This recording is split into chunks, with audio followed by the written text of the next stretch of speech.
sebuah hadis yang diriwayatkan oleh Imam Abu Dawud, Imam Tirmidzi dan Imam Nasa'i, dan sanad hadis ini kuat sehingga Imam Tirmidzi mengatakan hadis ini hasan. Hadis ini juga diriwayatkan oleh Imam Baihaqi. Keterangan dari sahabat Nabi Muhammad sallallahu alaihi wasallam yang bernama Muawiyah ibnu Haidah al-Basri.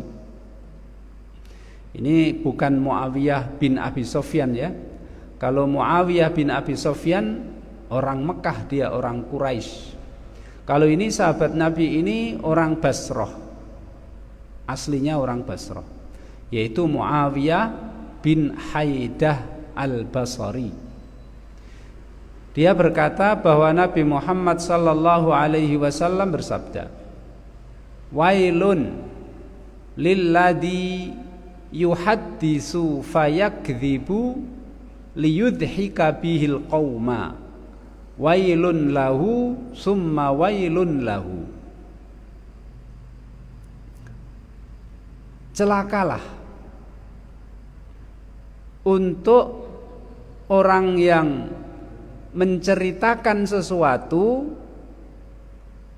kemudian dalam cerita itu dia berdusta dalam rangka untuk membuat orang lain tertawa. Wailun lahu, celaka bagi orang itu. Summa wailun lahu, sungguh kemudian sungguh celaka bagi orang itu.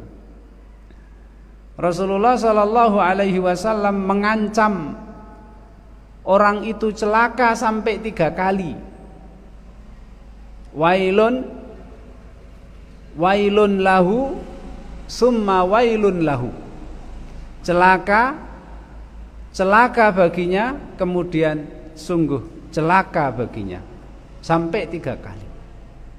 Yaitu orang yang cerita tapi bohong untuk membuat orang lain tertawa.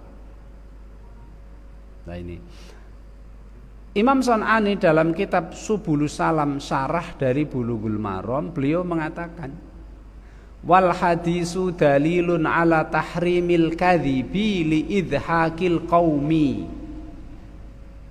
wa hadha tahrimun khasun wa yahrumu ala sami'ina sama'uhu idha alimuhu kadhiba li'annahu iqrarun alal munkar bal yajibu alaihimun nakiru awil qiyamu minal mauqif.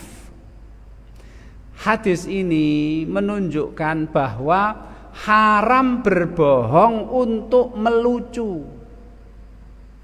haram berbohong untuk membuat orang lain atau penonton atau audien tertawa. Dan ini merupakan pengharaman yang khusus, karena di sana ada bohong yang dibolehkan. Insya Allah nanti kita bahas Pak. Bohong itu bisa boleh, bahkan bisa dianjurkan, bahkan bisa wajib.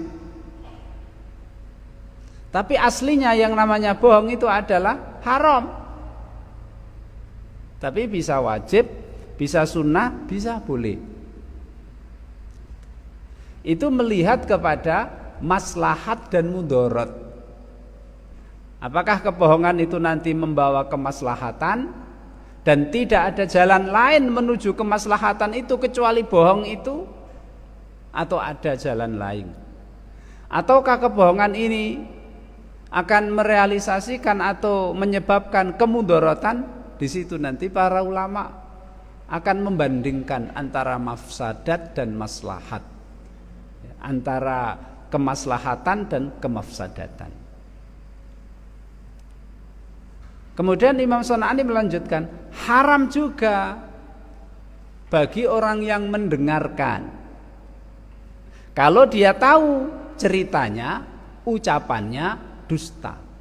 Kalau kita tahu ucapan itu dusta, cerita itu dusta, kok kita malah mendengarkan di situ, malah menikmati, malah kadang-kadang bayar, sudah dibohongi, kehilangan uang lagi bayar lagi, maka haram. Kenapa? Karena kalau kita di situ mendengarkan dan kita tahu itu suatu kebohongan, kemudian kita ketawa-ketawa, itu berarti mengakui kemungkaran. Lah mengakui kemungkaran itu mungkar. Al-iqraru 'alal mungkari mungkar. Mengakui perbuatan dosa itu adalah suatu dosa juga. Akan tetapi wajib bagi orang yang mendengarkan dan mengetahui kalau itu suatu kebohongan, harus mengingatkan, atau kalau tidak mengingatkan, dia harus pergi meninggalkan tempat itu. Nah, mengingatkan kan satu dengan tangan, kekuasaan, kalau nggak mampu dengan lisan. Kalau nggak mampu, ya wajib Pak itu. Dengan tangan wajib, dengan lisan wajib. Kalau nggak mampu, yang ketiga pun wajib, yaitu dengan hati. Gimana hati ini? Hati ini mengingkari, hati ini tidak menyukai. Bukti hati tidak menyukai adalah meninggalkan tempat itu.